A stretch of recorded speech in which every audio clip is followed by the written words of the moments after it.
80 লাখ বাংলাদেশি মুসলমান তো হুমায় গেল এনআরসির। শিলা দত্ত হন, শিলা দত্তরে আমরা দেখছি না, আর সরকার থেকে কোনো রেশনও পাইছি না। এইবিলাকে আপনি বৈধ কব না অবৈধ কব? শিলা দত্ত বাবু কইলে কাম হইব না, তাই এওঁলোকৰ চিঞৰ বাখৰ বেছি, আন্দোমন্তু কইলে কাম হইব না। আমৰা গৰিব মানুষেৰ উপৰে কিন্তু তেওঁলোকেও এক্সপাৰ্ট, তেওঁলোকেও জানে কেনেকৈ সংগ্ৰহ কৰিব লাগে, কি কয় এইগুলা, সেইকাৰণে তেওঁলোকেও পাই আছে। কিন্তু আমরা পাইছি না যে ওইটাই হাসা কথা। দাস অঞ্জনা দাস ন, জবা দাস জবা দাস ন, আপোনাৰ কি কি ক্ষতি হৈছিলে? এইটো ধান ভিজিছে, গৰু ছাগলী মৰিছে আৰু ঘৰ দৰ ভাঙিছে। আচ্ছা, চৰকাৰী মানুহ আহিছিলে? অহা নাই, আমাৰ খবৰ চাউল লোৱা দালি নাই। মিঠাতেল দিছে? এতিয়াও একো দিয়া নাই। কিছুমান মানুহ অলপ চিঞৰ বাখৰ কৰে, সেইটো এটা স্বভাৱৰ প্ৰব্লেম আছে। বোৱাৰটো বহুত অসুবিধা হৈছে। নাই, একো পোৱা নাই আমাৰ এইটো গাঁৱত। কোনোবাই অহা নাই, একো অহা নাই, পোৱাও নাই, অহাও নাই। আচ্ছা, এতিয়া কি খাই এতিয়া পাচলি আছিলে একো নাই, ঘুদা ভাত বনাই আছো, এটুই খাম আর কি খাম। খাওয়ারও একটা জল যে এটাও পাইছি না আমরা। পানির পরেও তো খবর লইতে লাগে যে তোমরা খবর লইতে পারছি না, জলে লেগে আইতে পারছি না। এখন তো আইসি এরও মোবাইল কোনো আইসে না। আমার নাম বীরবল দাস। কি চেনি চাউল দালি আটা দিছে? আরে চেনি চাউল ডালি আটা মানুষ আয় না, খবর এলো না। কেমেৰাৰ হোৱা এতিয়া চাওক ভালকে। বানপীড়িতক লৈ আচলতে হেতালি খেলাৰ আগত আচল ঠাইত আহিব লাগে, পৰিদৰ্শন কৰিব লাগে। আৰু শিলাদিত্যদেৱক মই এটা কথা অনুৰোধ জনাইছোঁ, আপুনি কেমেৰাৰ সন্মুখত কেৱল শিয়ালৰ দৰে হোৱা নিদিয়াৰ আগত আপুনি এনেধৰণৰ ঠাইত আহি খুদ আপুনি তদন্ত কৰক। প্ৰথমতে আপুনি জ্ঞান লওক, জ্ঞান লোৱাৰ পাছত আপুনি ৰাজনীতি কৰিব। কাৰণ যি সময়ত সমগ্ৰ অসমৰ বহুকেইখন জিলা ইতিমধ্যে বানৰ তলত তছনছ হৈছে, তেওঁলোকে হাহাকাৰ কৰিছে, সেই সময়ত আপুনি কেৱল সাম্প্ৰদায়িক মন্তব্য দিবলৈ আপুনি উঠি পৰি লাগিছে। কোন মানুহে খাদ্য পাইছে, কোন বাংলাদেশীয়ে খাদ্য নাপাই চিঞৰ বাখৰ কৰিছে। আপুনি এই সময়ত এনেধৰণে মন্তব্য নিদিব। আপুনি আহিব জেগাত, আহি পেলাই কোন অবৈধ, কোন বাংলাদেশী নহয়, এইবোৰ এতিয়া চোৱাৰ সময় নহয়। এতিয়া তেওঁলোক হাহাকাৰ কৰিছে, এতিয়া তেওঁলোকৰ জুৰুলা হৈ পৰিছে বানত।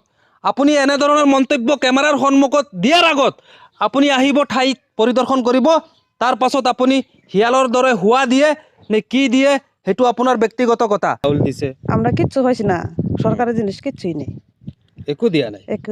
কিচ্ছু দিছে না।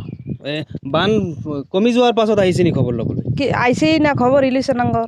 আমরা তো এই যে ঘর দর এই যে তোফান নিয়ে বাসাইয়া নিচে গা কই কেউটা এই যে খড়ি কাটি এইটা তোমার জুমাই একেবারে ঘর দর লয়ে গেছে গা।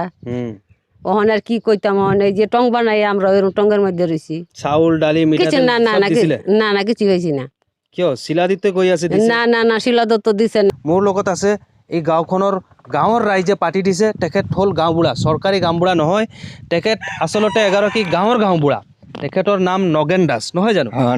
নগেন দাস খুৰা, মানে কি সমস্যা হৈছিলে দ্বিতীয়টো বানৰ সময়ত? দ্বিতীয়ত বানের সময় তো বিরাট সমস্যা হয়েছে। এরমভাবে পানি আইছে আপনার একবারে থাকবার মতো উপায় নাই। চাং বাঞ্জা কেউ রয়েছে, কেউ নৌকার যায় টুফরিং গেছে, কেউ সিঙ্গারে বস্তি গেছে, বা গছৰ ওপৰত কেউ গাছেৰ উপৰে চাং বাঞ্জা ৰয়েছে। গৰু বাছুৰেৰ খুব কষ্ট হয়েছে, নানান জাতীয় বিশৃঙ্খলা। এই সমস্যাৰ সময়ত কোনো প্ৰতিনিধি বা চৰকাৰী বিষয়াসকল আহিছিল নে? না, আগের বানপানির মধ্যে কমিটিয়ে চাউল দিয়ে গেছে এই রাস্তাত, সেই তিনালি রাস্তাত। আর এই বানপানির মধ্যে কোনো প্রতিনিধি হওয়া নাই। কিয়? যোৱাকালি এটা নিউজ ওলাইছিলে, শিলাদিত্যই প্ৰাক্তন বিধায়ক যিগৰাকী শিলাদিত্য, নিউজটো চাইছিলে? না, নিউজটো চোৱা নাই? নিউজটোত শিলাদিত্যই কৈছে, টিভি নাই, নিউজটো মানে শিলাদিত্যই কৈছে যে প্ৰতিগৰাকী বানাক্ৰান্ত লোকৰ ওচৰত এইবাৰ বান সাহায্য তেওঁলোকক উচিত বান সাহায্য তেওঁলোকক প্ৰদান কৰা হৈছে। আমরা পাইছি না তো, এটা পাইছি না, তে মিছা কথা কই লাভ নেই না। রাইজেরাও জায়গায় দেখবার পারেন। এইখন গাঁৱত কমচে কম 48টা পৰিয়াল আছে, আৰু 48টা পৰিয়াল দ্বিতীয়টো বানত যথেষ্ট ক্ষতিগ্ৰস্ত হৈছে। তেওঁলোকৰ গৰু ছাগলী সকলো পানী উঠাই লৈ গৈছে। কিছুমানৰ ঘৰ সন্মুখৰ ভেৰ আছে, পিছফালৰ ভেৰ নাই, কিছুমানৰ ঘৰ সম্পূৰ্ণৰূপে ভাঙি দিছে। হোজাই সমষ্টিৰ কুমৰাকাটা পঞ্চায়তৰ যি কানৈবালি টোপ নামৰ এইখন গাঁৱত কেৱল সাংবাদিকৰ বাহিৰে আৰু কোনো অহা নাই। আৰু এই ঠাইত মই আহি দেখিছোঁ ল'ৰা ছোৱালীসকলে এজনকৈ বিদ্যালয় এৰি আছে।